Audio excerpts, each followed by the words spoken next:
children of Israel to go forward.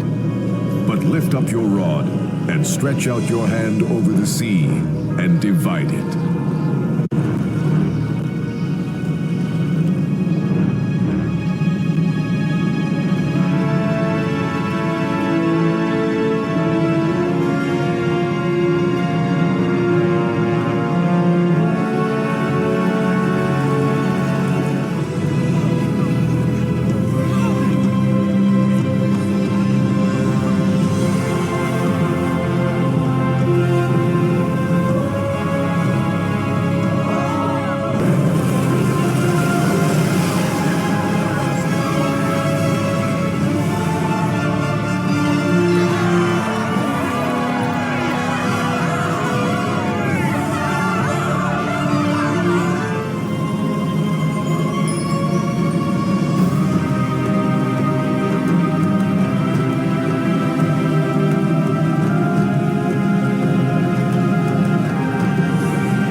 Amazing to be here at the parting of the Red Sea, a momentous event of the biblical story.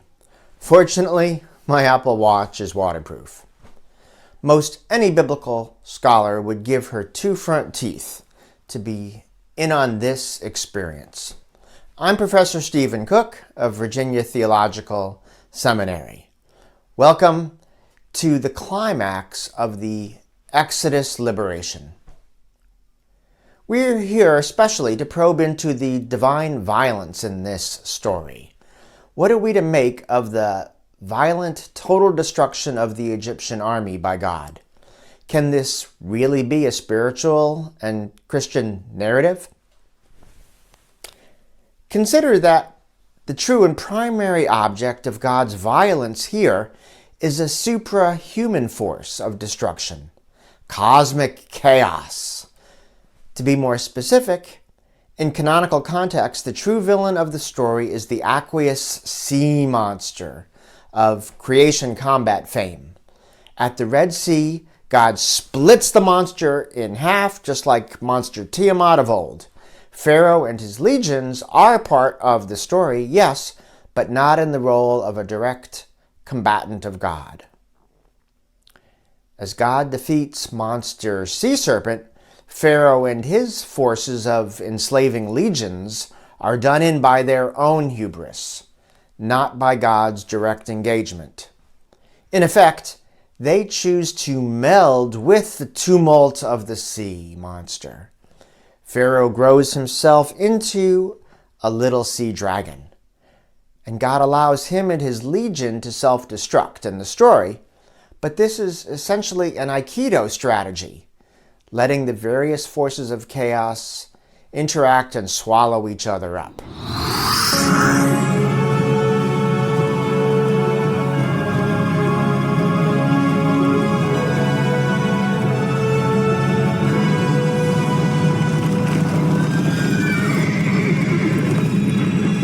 What in the name of the gods? What are you waiting for? After them!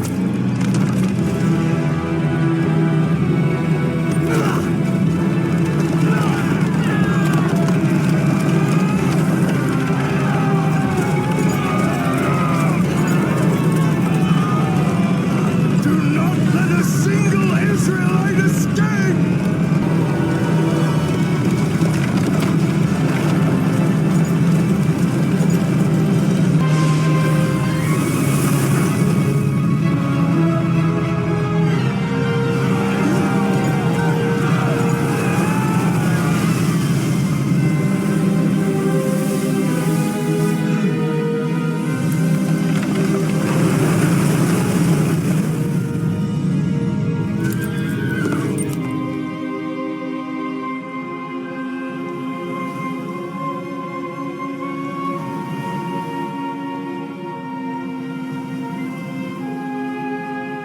Well, what are the warrants for reading the story in this way, as God's conflict with the cosmic sea, not primarily with a human Pharaoh? Well, already in Moses' Song at the Sea, the Red Sea appears as a monster on the loose that gobbles up Pharaoh. The sea is wild ocean waters, Exodus 15:5. The divine warrior blasts his nostrils down at the sea, and the waters pile up. Wild oceans curdle, verse 8. But the best evidence for cosmic combat emerges when we step back and let Scripture as a whole interpret the meaning of the Red Sea texts. Let's focus across Scriptures and let cross-referencing weave together a canonical interpretive context. Psalm 77 speaks of God at the Red Sea battling the Tehom, the cosmic abyss. Verse 16, oceans saw you in action, God, saw you and trembled with fear. Psalm 106:9 recalls that God rebuked the Red Sea and paraded Israel right through it. Psalm 114:3-5 sets the Red Sea and Jordan crossings in parallel and speaks of them fleeing before our triumphant God like defeated armies. Isaiah 51:9-10 tells how God defeated dragon Rahab at the Red Sea so that the redeemed could cross over.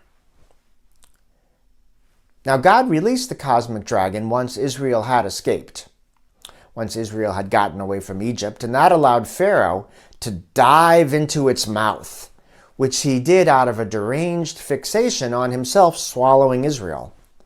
God subdued the cosmic sea, but chaos persists alive, more than capable of swallowing Pharaoh.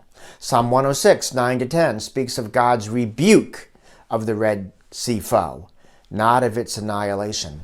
Psalm 114 speaks of the Red Sea and the Jordan surviving battle with God and fleeing still alive. Exodus 15:12 speaks of the abyss surviving Israel's crossing and then swallowing Pharaoh alive. Again, we ask, why would Pharaoh dive right into a sea dragon? The biblical web of cross-references shows that Pharaoh is caught up in and subsumed by chaos. Pharaoh is one with the cosmic abyss, a sea dragon himself. Certainly, this is the picture we get of Pharaoh in Ezekiel 32:2.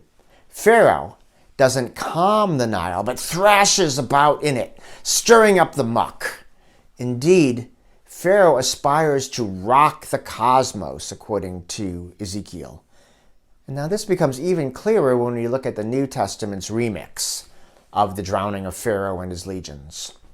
To explore this, let's leave this Red Sea arena and jump 13 centuries forward. Come with me to Jesus' times, to the Gadarene region above the Sea of Galilee. Our text will be Mark 5, 1-20. Hold on to your kneecaps. Why are you interfering with me, Jesus, Son of the Most High God? Please, I beg you, do not torture me.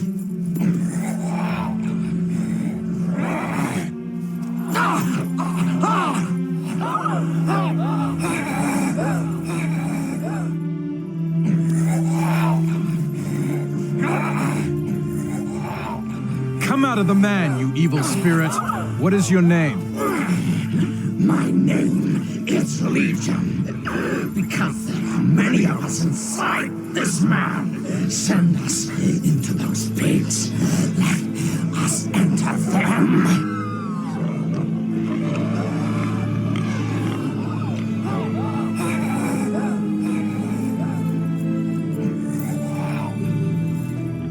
Go.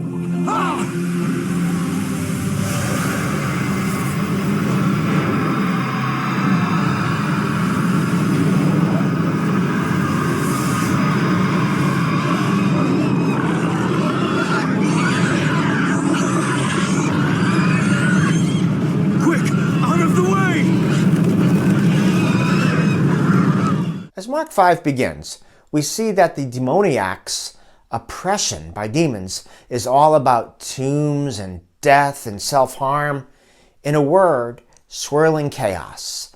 The suprahuman Chaos possessing the deranged man is so volatile that even chains cannot restrain him.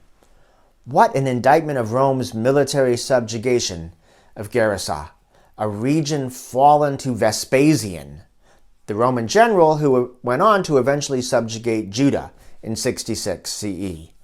Rome's military pacification, Mark 5 is suggesting, is really a situation of volatile derangement possessing the land. In Mark 5, the possessing legion of demons is cast into a herd of swine at its own request. Recapitulating the mad dash of Pharaoh's army into the Red Sea, the pigs of Gerasa rush down into the Sea of Galilee and drown. As with Pharaoh's fatal plunge, scholars wrestle hard with why a demon legion would self-destruct.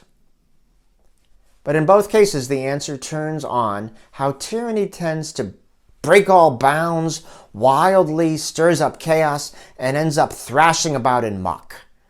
The swine's volatility itself does the herd in. Mark 5, like the Red Sea story, is about tyranny's maniacal drive to cling to power no matter the cost. In Jesus' world, control over wild or exotic beasts symbolized imperial subjugation of Earth's far-flung corners.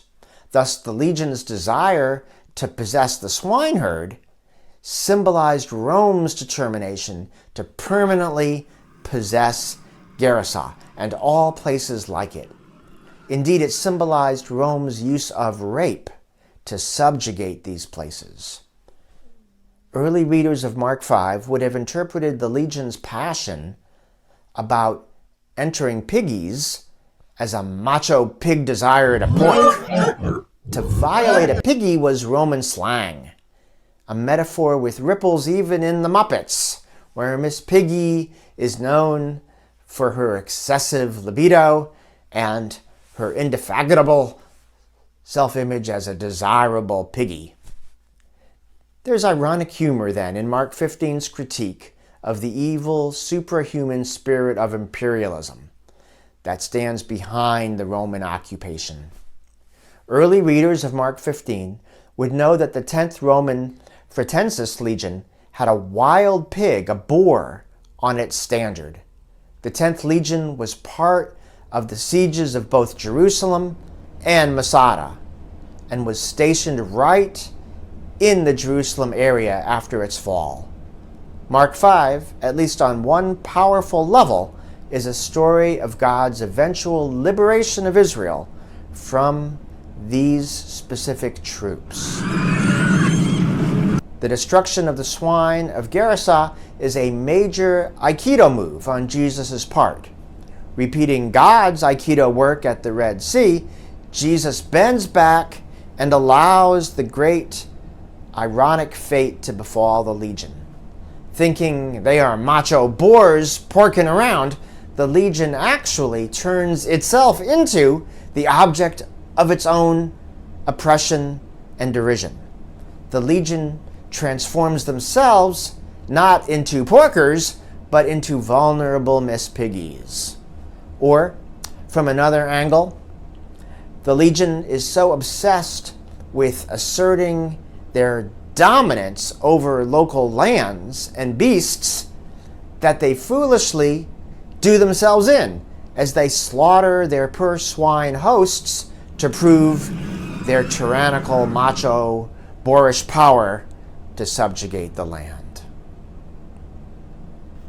Tyrants are truly tragic figures who would rather rule in Sheol than serve in heaven. Let me follow you, Lord. No, go home to your family and tell them everything the Lord has done for you and how merciful he has been.